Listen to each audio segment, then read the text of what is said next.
कामगार कार्यालयात मनसेचा राडा, अधिकाऱ्यांच्या तोंडाला काळं फासण्याचा इशारा।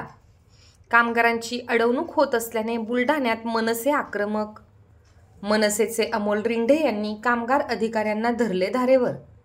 बुलढाणा जिल्हा कामगार कार्यालयामध्ये विविध तांत्रिक अडचणींचा हवाला देत अधिकृत कामगारांची अडवणूक होत असल्याच्या अनेक तक्रारी केल्या जात आहेत।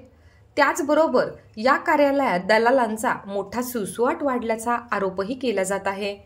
वारंवार विविध तक्रारी येत असल्याने या विरोधात महाराष्ट्र नवनिर्माण सेना आक्रमक झाल्याचं पाहायला मिळतंय। मनसेचे नेते अमोल रिंढे यांनी आज कार्यालयात धडक देत अधिकाऱ्यांना चांगलेच धारेवर धरले। यापुढे अधिकृत कामगारांना नाहक त्रास दिल्यास मनसे स्टाईलने तीव्र स्वरूपाचे आंदोलन करत अधिकाऱ्याच्या तोंडाला काळं फासण्याचा इशारा यावेळी अमोल रिंढे यांनी दिला आहे। मला विनाकारण त्रास देऊ नका तुम्ही लोकांनी, सांगू राहिलो मी फोनवर तुमच्याशी बोललो ना। चार भाव हे आमची बसत भाव नाही, आम्हाला काय प्रसिद्धीशी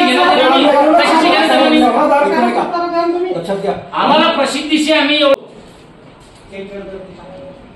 हे मला सांगतात की ते पोराला पाहावं लागेल आणि हे करावं लागेल, म्हणजे हे उत्तर आहे का?